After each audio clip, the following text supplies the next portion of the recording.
త్రినాథ వ్రత కథ.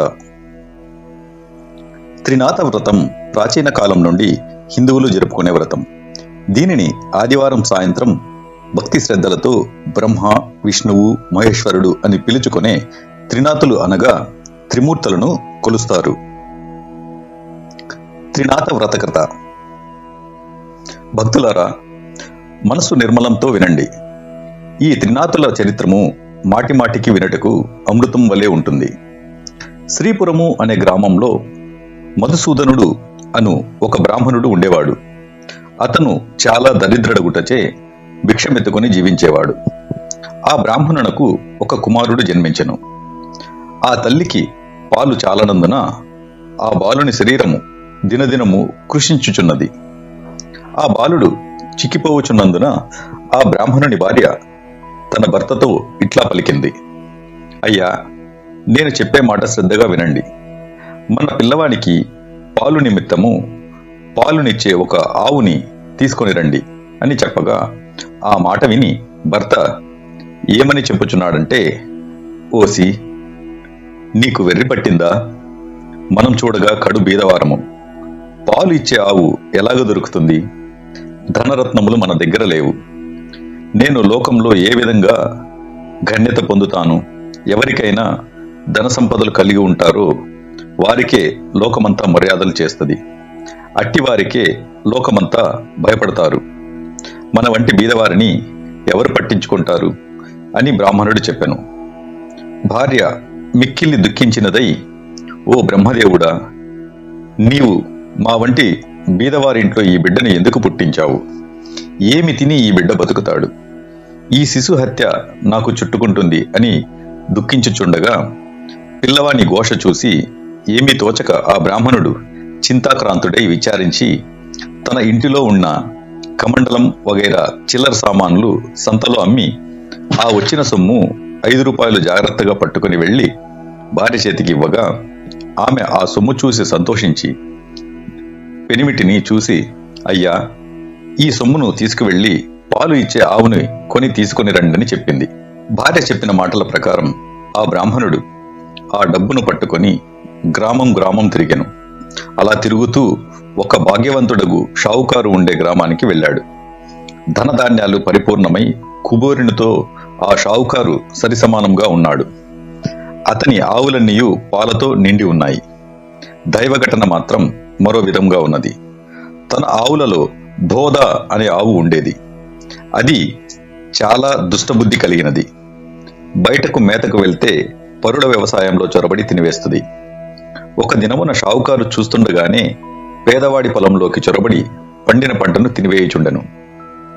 అది చూచి షావుకారు అతి కోపంతో ఏమనుకున్నాడంటే, ఇక దీని ముఖం చూడకూడదు, ఆవును ఇప్పుడే అమ్మివేస్తాను.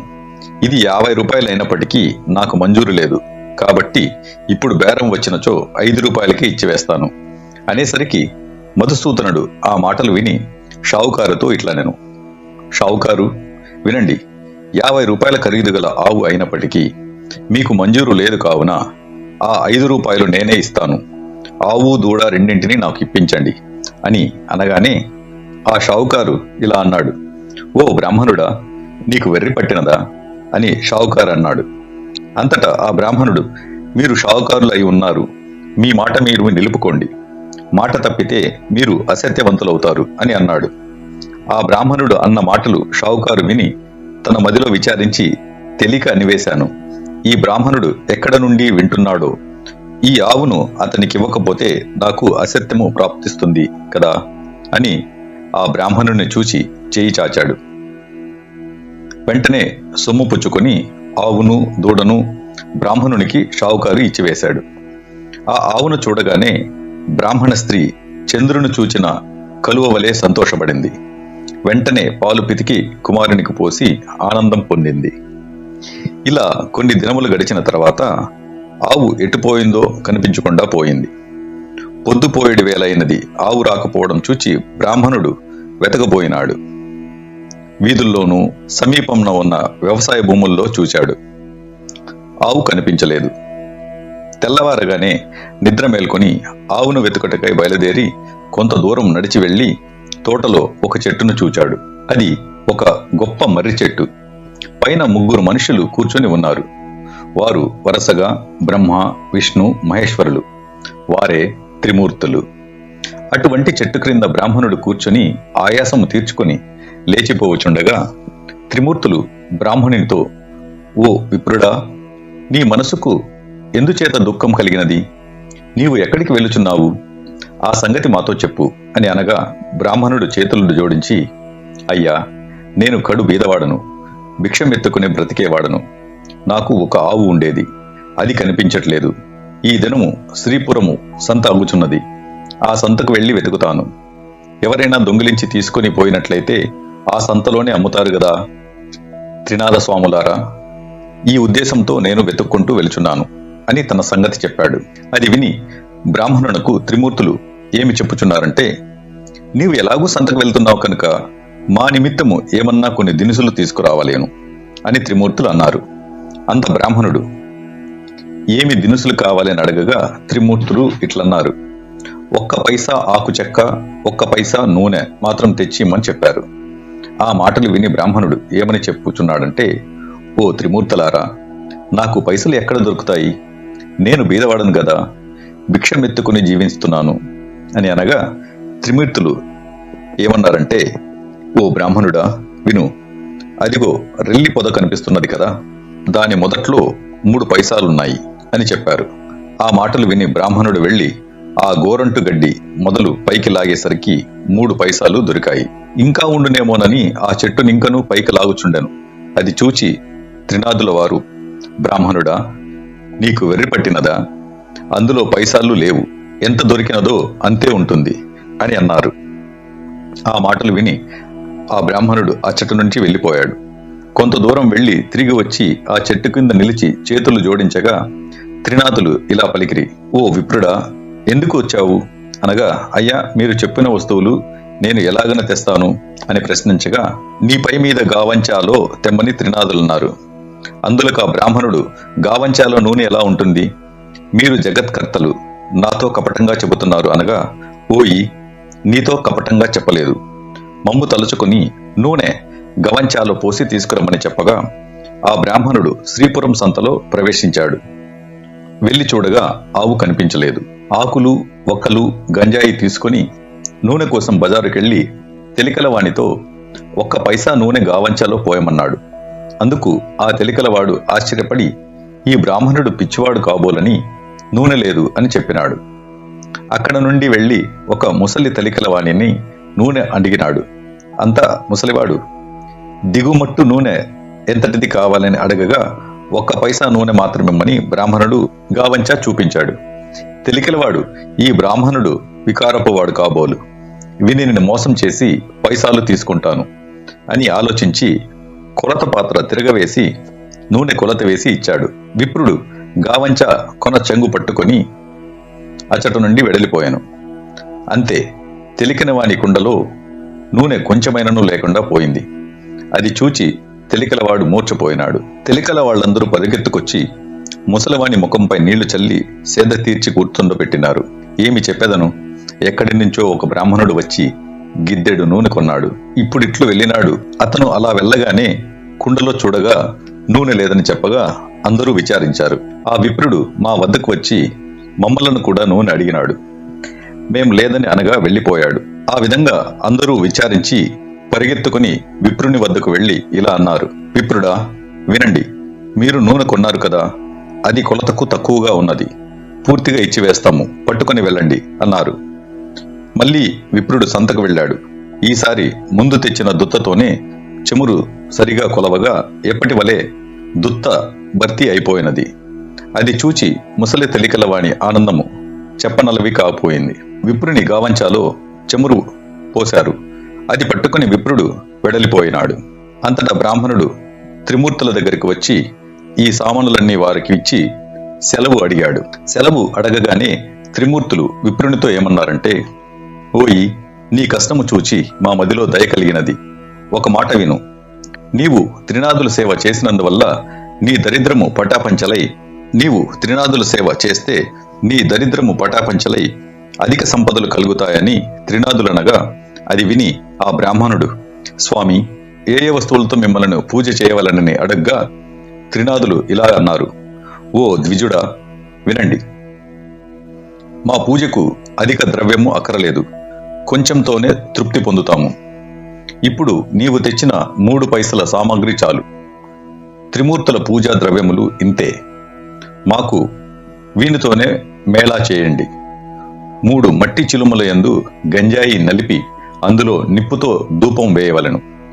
దీప ప్రమిదలు 3 వేసి అందులో చమురు వేసి వత్తులు వేసి ఆకు చెక్కలు జాగ్రత్తగా చేసి ఉంచి రాత్రి తొలిజాములో నీ ఇంటిలోనికి నీ స్నేహితులను పిలిచి పూజా ద్రవ్యములు ఇచ్చి అచ్చట ఉంచి సకల పదార్థములను స్వాములకు సమర్పించవలెను. అలా చేసిన సకల పాపములు నివారించును. అది విని ద్విజుడు పూజ చేయుటకు ఉపక్రమించెను. చెట్టు మొదట్లోనే పూజ ఆరంభించి గంజాయి ముందు తయారుపరిచాడు. అప్పుడు త్రిమూర్తులు నీ గావంచా చెంగు చీరి వత్తులు చేయమనగా ద్విజుడు చెప్పుచున్నాడు: నేను బీద బ్రాహ్మణుడను, భిక్షమెత్తుకుని దినమును గడుపుకుని కుటుంబ పోషణ చేసుకొనుచున్నాను. అన్న వస్త్రములకు బహు కష్టపడుతున్నాను. దీపం ముట్టించుటకు అగ్గి లేదు. నా గావంచ వత్తులకు ప్రాప్తమైనది. నా ఆవు దొంగల పాయలైనది. నా కుటుంబము ఉపవాసముతో ఎదురు చూస్తుంటారు. ఏ బుద్ధితో పూజ చేస్తాను అని యావగించుకుని ద్విజుడు కూర్చున్నాడు. అది చూసి త్రిమూర్తులు: ఓ ద్విజుడా, మదిలో చింతపడకు. నీ ఆవు పెయ్య దొరుకుతాయి. నీవు నీ కుటుంబము సౌఖ్యంగా ఉంటారు. వస్త్రములు కూడా దొరుకుతాయని చెప్పారు. అంతటా బ్రాహ్మణుడు చేతులు జోడించి, స్వాములారా, అటువంటి భాగ్యము నాకెప్పుడు కలుగుతుందో అప్పుడు 5 మేళాలు స్వామివారికి ఇస్తాను. ఈ మాట సత్యం అని చెప్పాడు. దీపం వెలిగించుటకు అగ్గి లేదే, నేను ఏం చేయగలను అనగా త్రిమూర్తులు ఇలా చెప్పారు: ఓ బ్రాహ్మణుడా, నీ 2 నేత్రములు మూసుకో. వెంటనే బ్రాహ్మణుడు నేత్రములు మూసుకోగా అకస్మాత్తుగా దీపం వెలిగినది. అది చూచి బ్రాహ్మణుడు ఆనందించి స్వామికి మేళా సమర్పించాడు. మేళా ఇచ్చి వేసి ఆనందంతో బ్రాహ్మణుడు చేతులు జోడించి సాష్టాంగ దండం పెట్టాడు. తరువాత త్రిమూర్తుల వద్ద సెలవు పొంది కొంచెం దూరం నడిచి వెళుచుండగా త్రోవలో ఆవును దూడను చూసి సంతోషపడ్డాడు. త్రినాథుల వారు నా యందు దయ ఉంచి ఆవును పెయ్యను తెచ్చి ఇచ్చారు. వారి పూజ బాగుగా చేసినాను అని భావించుకుని ఆవును దూడను తోలుకొని పోయి ఇంటికి చేరాడు. చూడగా తన ఇంటిలో సిరి సంపదలు పరిపూర్ణముగా ఉన్నాయి. అది చూసి అధికంగా సంతోషం పొంది కడు శ్రద్ధతో పూజ అర్పించాడు. చేయవలసిన కార్యక్రమముల గురించి అందరికీ విశదముగా తెలియపరిచాడు. తన స్నేహితులను రప్పించి వెనుకటి వలె మేళా సమర్పించాడు. మేళా చేయు పద్ధతిని అందరికీ చెప్పగా అంతా ఒప్పుకున్నారు. ఆ రాజ్యంలో ఉన్న ప్రజలందరూ త్రినాథ పూజ చేశారు. అందరి ఇండ్ల యందు సుఖ సంతోషములు నిండాయి. దానివల్ల షావుకారులు అందరూ వ్యాపారములు మూసివేసినారు. అందరూ ఆ దేశపు రాజు వద్దకు వెళ్లి ఫిర్యాదు చేశారు. వారిని చూచి రాజు, మీరందరూ ఎందుకు వచ్చారు అని అడగ్గా, అయ్యా, మా ఫిర్యాదు మీరు వినవలయును. మధుసూదనుడు అనే పేద బ్రాహ్మణుడు ఒకడు భిక్షమెత్తుకుని జీవించేవాడు. శ్రీపురం వెళ్లి వచ్చి త్రినాథ మేళాను ఆచరించాడు. త్రినాథులు ఏ దేవతలో వారిని ఆ బ్రాహ్మణుడు పూజించగానే సకల సంపదలు అతనికి కలిగాయి. ఊరిలోనున్న రైతులు 50 మంది త్రినాథ మేళా చేసినారు. గుడ్డివారు, కుంటివారు అందరూ కూడా ఈ మేళాను చేసినారు. అందరూ మోక్షముందినారు. ధన ధాన్యాలు కలిగి కుబేరునితో సమానమైపోయారు. మా వ్యాపారములు పోయినవి, మా క్రయ విక్రయములు ఎలా జరుగుతాయి అని చెప్పగా రాజు ఆ మాటలు విని చాలా కోపం తెచ్చుకుని సకల జనులను పిలిపించి కోపంతో ఇట్లన్నాడు: త్రినాథులు అనే దేవతలు ఏమి దేవతలు? వారిని మీరు ఎందుకు పూజించుచున్నారు? నేను చెప్పుచున్నా వినండి. ఆ పూజ మీరు చేయకూడదు. అట్లా పూజలు ఎవరు చేస్తారో వారు 500 రూపాయలు జరిమానా ఇచ్చి 6 మాసములు ఖైదులో ఉండవలేను. అట్లా కాని ఎడల శూలం వేయబడునని రాజు ప్రజలందరికీ తాకీదు ఇచ్చి పంపించాడు. ఈ సంగతి త్రినాథుల వారికి తెలిసి ఆ రాజునకు దండన విధించినారు. దాని ఫలితముగా రాజకుమారుడు చనిపోయినాడు. నగరంలో ఏడ్పు ఘోష వినిపించుచున్నది. ప్రజలందరూ రాజు వద్దకు పరిగెత్తినారు. రాజు దైవకృప తప్పడం వలన తన కుమారుడు చనిపోయాడని అనుకుంటున్నాడు. కుమారుని ముఖం చూస్తూ రాజు ఏడ్చుచున్నాడు. తల్లి, బంధువులు మొదలగు వారంతా దుఃఖించుచున్నారు. దహనము చేయుటకై స్వర్ణభద్ర నదీ తీరమందు ఆ శవమును ఉంచారు. త్రినాదులకు దయ కలిగింది. రాజకుమారుని బ్రతికించి వేద్దామా, మనకు పేరు ప్రఖ్యాతులు కలుగుతాయి అని బాగా ఆలోచించి బ్రాహ్మణ రూపంలో ఆ శ్మశానమునకు వచ్చారు. రాజును వారి సమూహమును చూసి, మీరందరూ ఈ నదీ తీరమునకు ఎందుకు వచ్చారు? ఎందుకు విచారంగా కూర్చొని ఉన్నారు? ఈ పిల్లవాడు ఎందుకు పడుకొని ఉన్నాడు? ఇతని శరీరం చల్లగా ఉన్నదే అని అడగ్గా అంతా త్రిమూర్తులతో ఇలా అన్నారు. మీతో ఏమి చెప్పగలం? రాజకుమారుడు చనిపోయాడు. ఆ రాజు ఏమి దోషం చేశాడో కాని ఇతను చనిపోయాడు. అనగా ఈ కుర్రవాడు చనిపోలేదు. త్రినాదుల వారికి రాజు అపరాధం చేసినందున ఈ చావు కలిగింది. ఇప్పుడు మీరందరూ త్రినాదులను భజించితే ఈ బాలుడు లేచి కూర్చుంటాడు. మా మేళా చేయుటకు రాజు ఒప్పుకున్నట్లయితే ఈ రాజకుమారుడు బ్రతకగలడని చెప్పి త్రినాదమూర్తులు అదృశ్యులైనారు. అందరూ వారి మాటలను విని త్రినాద స్వాముల పేరు ఆ రాజతనయుని చెవిలో చెప్పినారు. 7 మేళాలు చేయుటకు ఒప్పుకున్నారు. అలా ఒప్పుకోగానే రాజకుమారుడు లేచి కూర్చున్నాడు. అది చూచి అందరూ సంతోషం పొందారు. అప్పుడు త్రిమూర్తుల పేరు మాటిమాటికి స్మరించారు. అందరి నోటి నుండి వెలువడిన పలుకులు సముద్ర గర్జన వలె వినిపించినవి. అదే సమయంన ఒక వర్తకుడు ఆ ఊరి మీదుగా తన ఓడలలో విదేశములకు సరుకులను తీసుకుని వెళుచున్నాడు. ఆ ఓడను నడిపించుకుని స్వర్ణభద్ర నదీ తీరమునకు ప్రవేశించాడు. ఘోష చేసిన స్థలము దగ్గరకు వెళ్ళాడు. వారిని చూసి, జనులారా, త్రినాదుల పేర్లు ఏమి పేర్లు? మీరెలా స్మరించుచున్నారు? వినడానికి శ్రద్ధగా ఉన్నాయి అనగా రాజుగారి మనుషులు ఇలా అన్నారు. ఓ వర్తకుడా, వినండి. బ్రహ్మ, విష్ణు, మహేశ్వరులు అనేవారు త్రినాద స్వాములు. అటువంటి ప్రభువులను మా రాజుగారు మన్నించనందున అపరాధుడైనాడు. ఆ అపరాధము వలన ఈ రాజకుమారుడు చనిపోవుటచే ఇతనిని మేము తీసుకుని వచ్చి అగ్ని సంస్కారము చేయుటకు కూర్చుని ఉన్నాము. ఇది చూచి ప్రభువులకు దయ కలిగినది. వచ్చి వీనిని బ్రతికించారు. అందుకు 7 మేళాలు చేయుటకు ఒప్పుకున్నాము. వెంటనే రాజకుమారుడు బ్రతికి కూర్చున్నాడు. ఈ విధంగా వారు చెప్పగా విని షావుకారు మదిలో సంతోషించి, అటువంటి ప్రభువులు ఎక్కడుందరో, చనిపోయిన రాజకుమారుడు బ్రతికి కూర్చున్నాడు. నా ఓడలు ఒడ్డున ఆనుకుని ఉన్నవి. నేను ఈ ఓడపై వెళ్లి వస్తాను.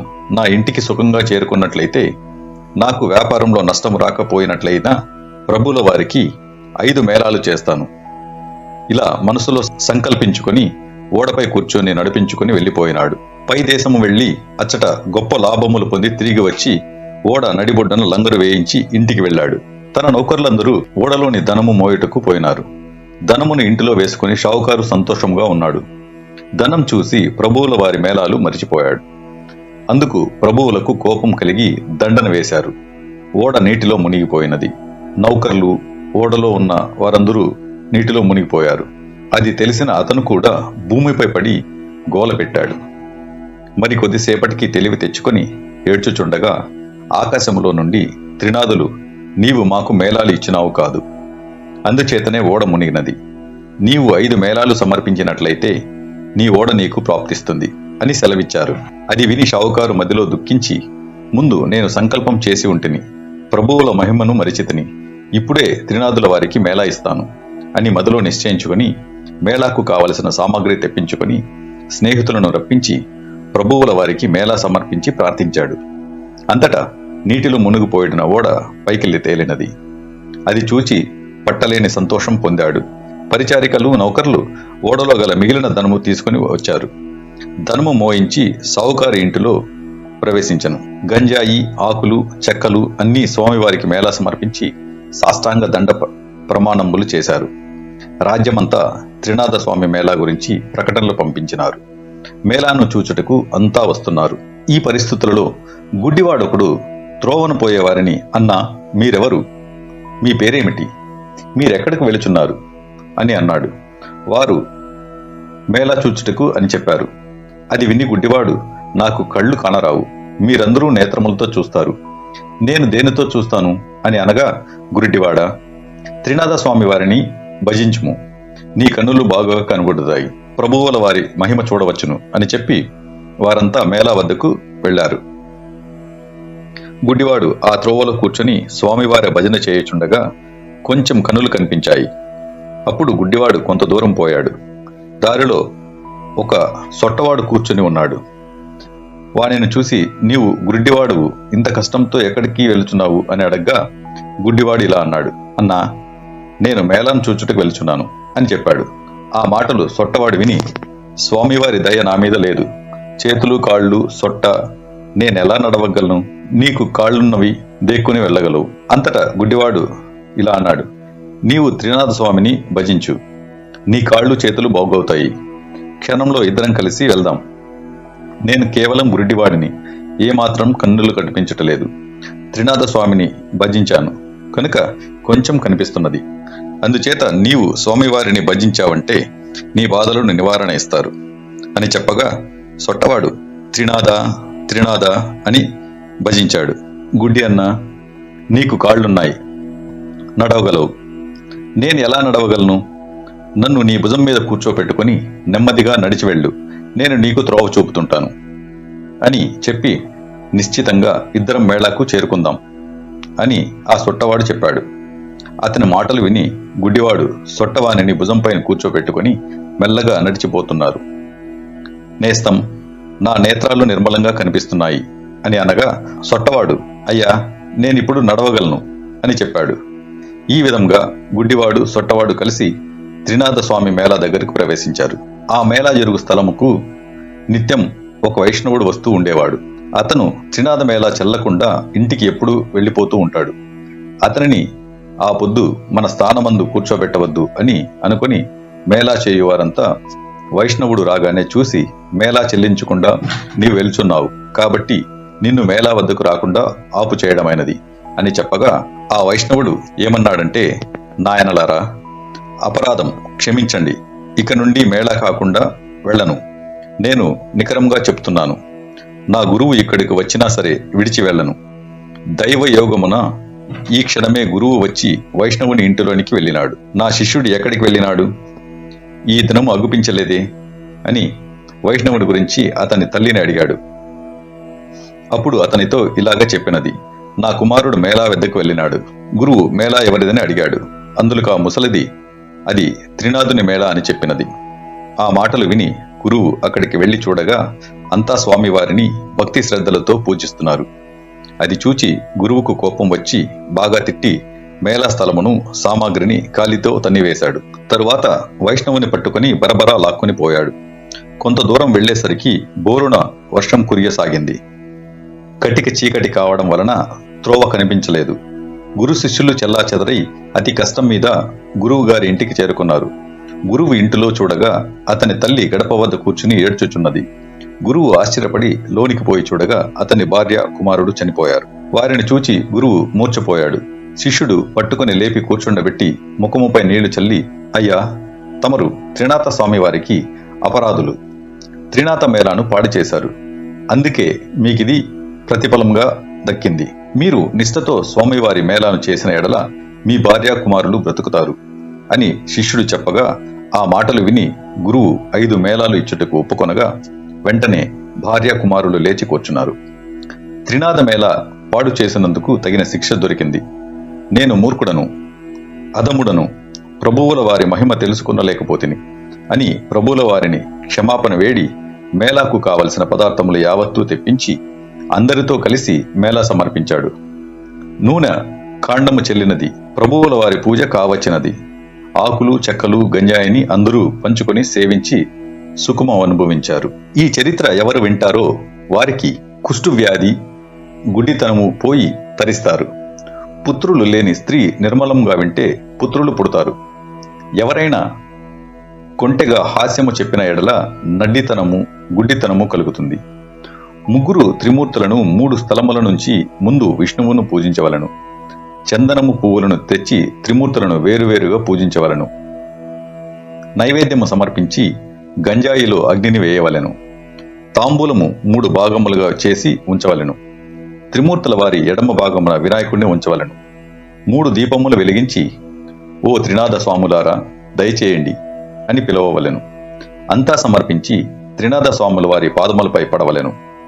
అందరూ నిర్మలమైన మనస్సుతో కూర్చుని కథ వినవలెను. ప్రసాదం అందరూ పంచుకుని సేవించవలెను. ఈ విధంగా త్రినాథులను పూజించి తరించండి అని ఈ కథను సీతాదాసు చెప్పి ఉన్నారు.